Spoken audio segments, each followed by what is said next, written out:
Hey there, everybody. Happy Sunday. I hope everything's going well with you and your parents, your families, and your country and your world. I hope the world is doing well today. There's so much going on my mind and on my heart. I don't even know where to start. I'm just like bursting with just thoughts and emotions. It's been the craziest couple weeks. It's been the craziest couple months in all spheres, with the virus, with Pesach, with Spheres of Omer, with there's like this movement in the world, if you can sense it, in the air, in the energy, in the vibe, that's pulling everyone inside themselves. That's almost like the gates are open for change that may have not been open for a long time. And I would imagine that if you're someone that is trying, as we all are, to get closer to ourselves and get closer to God and work on our relationships in all areas, you can feel it. You can feel that there's an energy that is not just allowing us to get through the gates, but is like pushing us towards our own selves, towards our own relationships, towards our own experiences. And it's difficult because a lot of times we don't want to be pushed. What do they say? They say we get pushed out of hell kicking and screaming, and we get pushed towards heaven, on one leg, because we're comfortable where we are. And when something threatens that comfortability, we shut down and we get scared. And now's a time where like that energy is pushing us towards authenticity and being honest and really, really for the first time, just like seeing the world and seeing who we are and seeing, our Judaism and everything like that. And it can be a little scary, and it can be difficult, and challenges can be coming up. Before we talk about whatever I'm going to talk about, because I don't know what I'm going to talk about, I wanted to really thank everyone who has been sending such kind words and posting such beautiful comments on the videos that I've been posting, the music, and now on like the just sharing type of thing. It means the world to me, and I literally thank you, even if you just watched the video and didn't post anything, but it means a lot. It really does.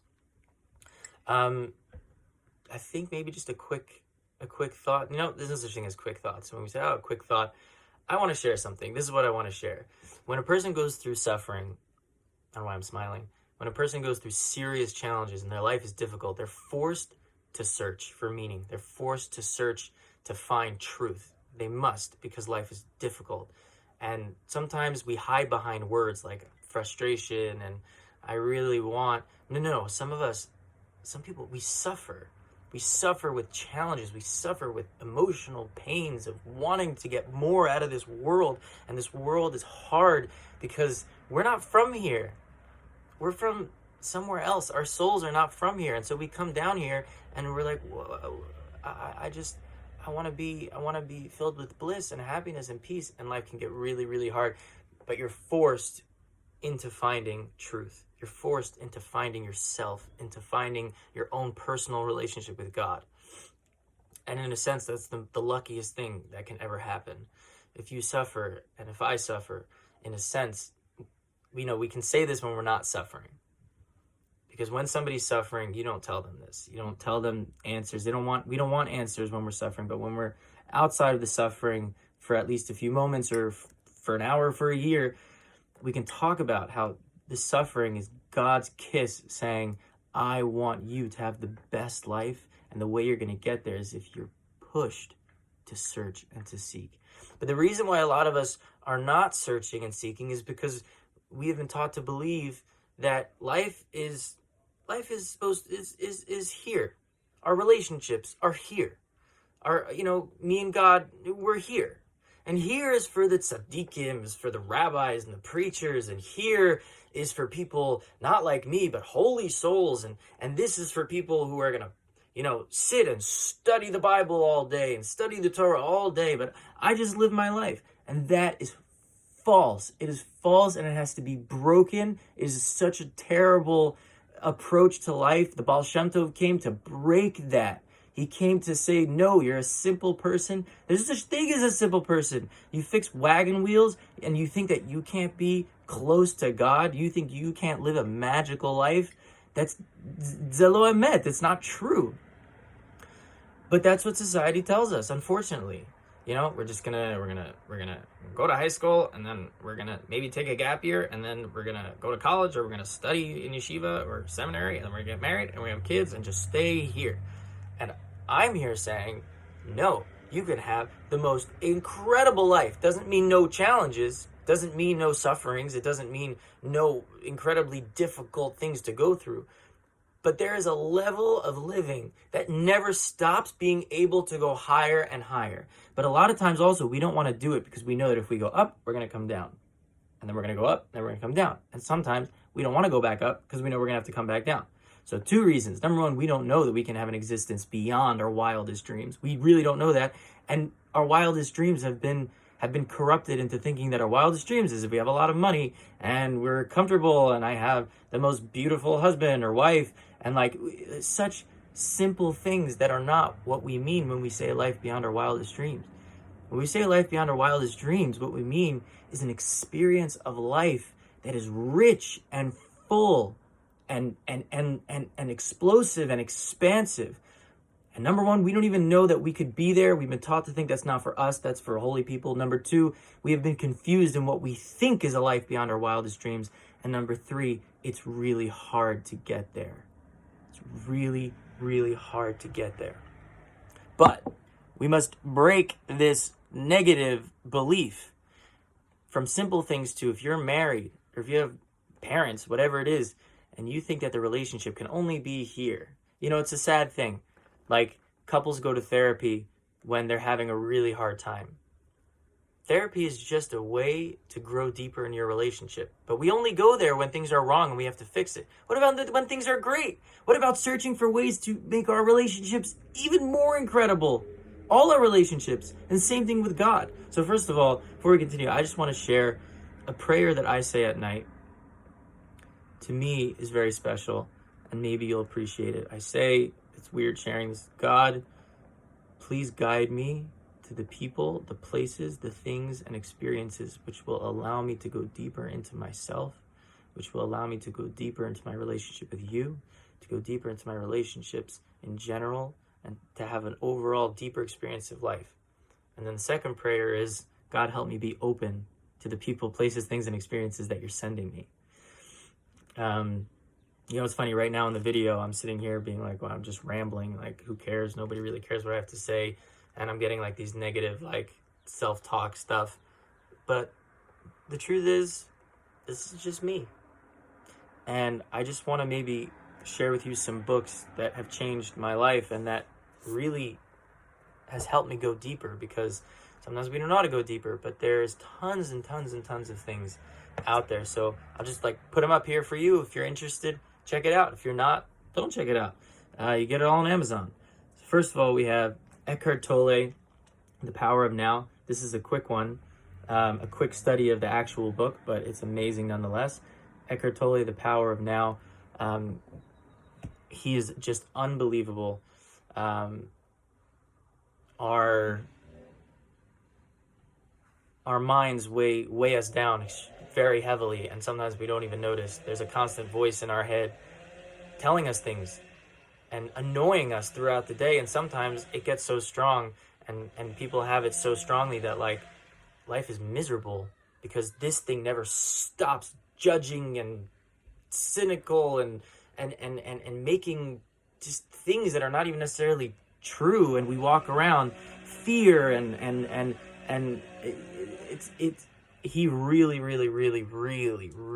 goes through it and helps whoever's reading it start to get free of this impossible burden that the mind often presents to us, and can't stop it.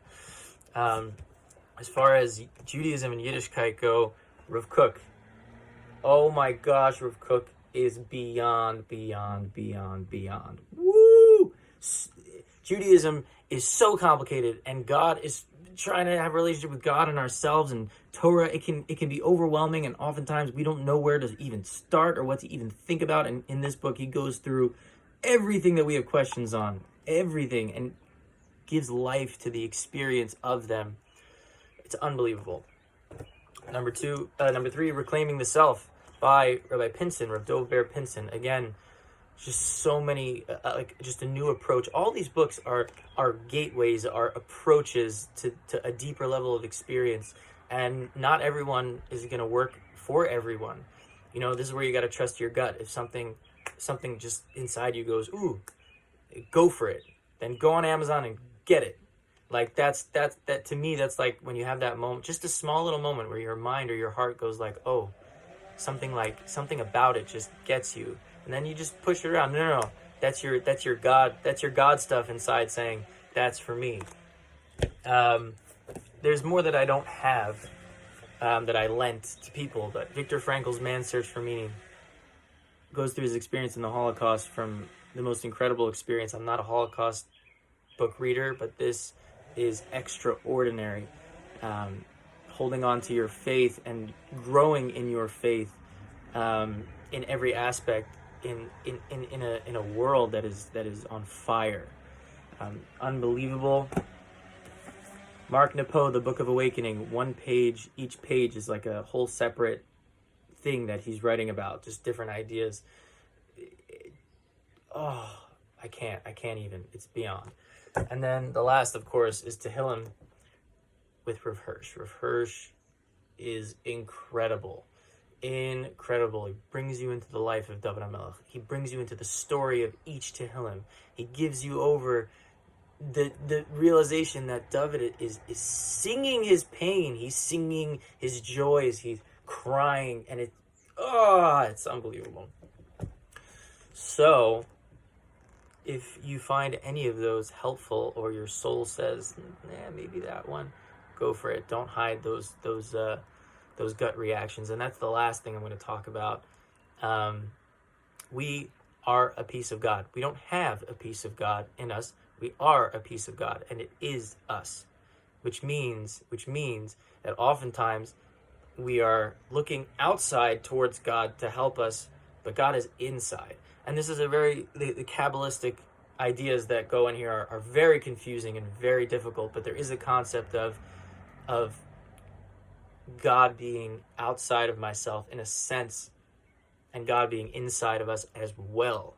The whole thing of the Shekhinah and then the higher experience. The point being that we are a piece of God, but it has been buried in this and in all the experiences that we've had.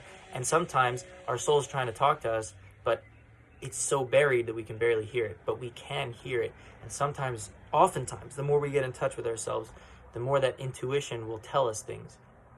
And we got to listen to those intuitions. We got to start listening to those intuitions, right? We get up in the morning and you got to listen to your soul. What does it want? Does it want to daven first? Does it want to go outside and look at the trees and the birds and just like sit there and experience it and then pray? Or does it want to, what does your soul want? And oftentimes it's not these only spiritual things that it wants.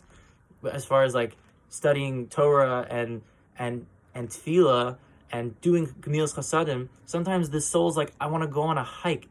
Sometimes the soul's like, I want to play basketball. I want to be free and just dance and put on music.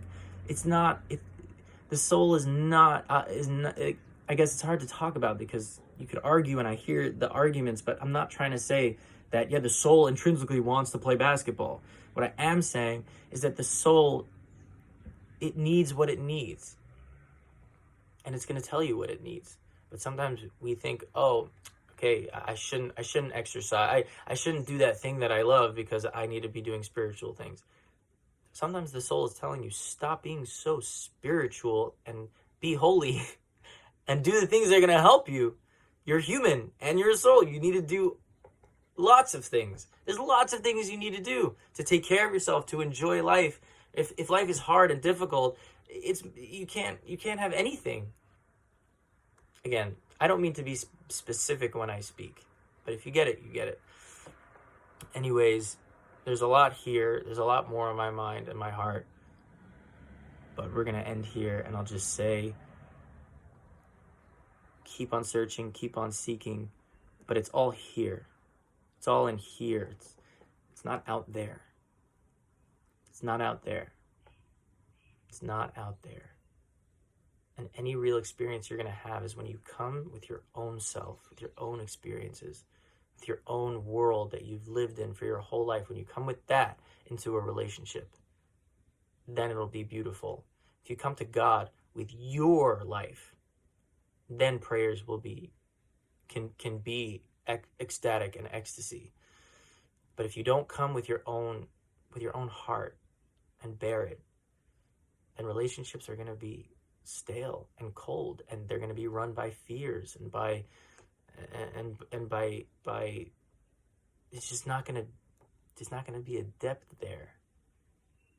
And that's what we want. We want depth, we want connection, we want wholeness.